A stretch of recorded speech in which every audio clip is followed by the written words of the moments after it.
'Twas the night before Christmas, and at LAX was a New York cop who was feeling quite vexed.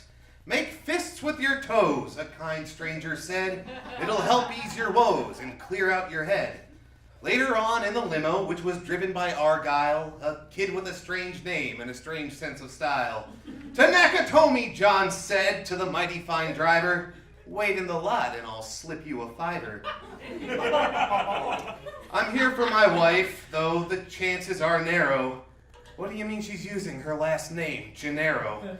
Off to the top of the building he'd rise, while McClane wiped the jet lag from his eyes.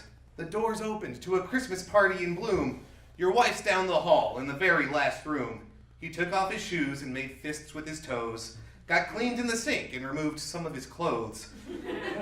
When all of a sudden there arose such a clamor, and in walked Hans Gruber in a fashionable manner.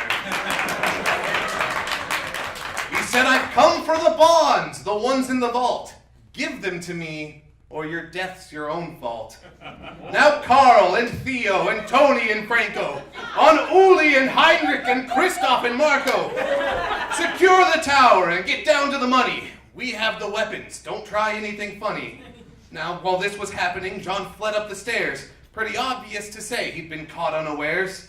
In the boardroom, Nakatomi and Gruber sat discussing the matter. Gruber grew impatient, so Nakatomi's brains he did splatter. Up on the next floor, John was feeling quite pissed. He could have saved Nakatomi, but his chance he had missed.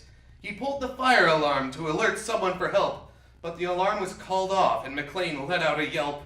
Soon he was faced with the large German, Tony. McClane tackled him down a stairwell and killed the jabroni. John tied his corpse to a chair, and up the elevator he'd go.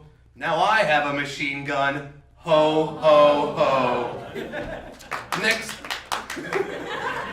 McClane pulled a move, half daring, half daft. He climbed his way up the elevator shaft.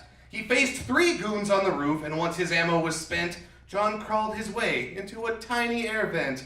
Outside was a cop driving his car oh so slow, played by none other than the great Carl Winslow. He had a broad face and his eyes were quite blinky. His belly shook when he laughed like a bowl full of Twinkies. In the boardroom, John killed 2 guys quick as he's able. He shot one in the chest and one through the table. "I've got to get this cop's attention, get it real good." He threw out a dead body which splashed on the hood. Finally, backup arrived. He was no longer alone, but they couldn't quite help and the rescue was blown. One of the office guys, Ellis, snorted some coke up his nose. "I should talk to these guys. I'm one of the pros." He walked up to Gruber. "Hans Booby," he said. But negotiations fell through and soon he was dead. Soon the FBI showed up. The bravest men in the nation were Special Agents Johnson and Johnson. No relation. Up in his tower, Gruber thought, "This guy's a pain in my ass. How do we get rid of him?" "Shoot the glass." John got the hell out of Dodge and he walked over the shatters, walking barefoot on glass. His feet soon were in tatters. Tensions were rising inside and outside of the tower. Hans got into the vault since the feds cut the power. The hostages were moved to the roof to be taken away. Unfortunately, the place was planted with much blasting clay. John tried to warn the cops. He was being compliant. Out of nowhere there came a great German giant. The blows from their fists could be heard as their punches did rain. But John won in the end, hanging the guy from a chain.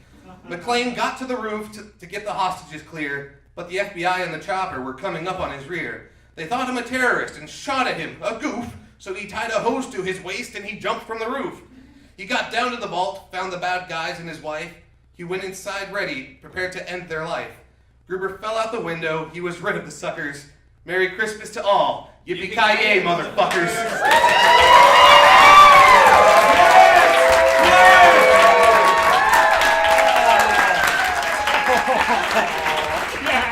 That was wonderful. That was beautiful. So good. It was so good.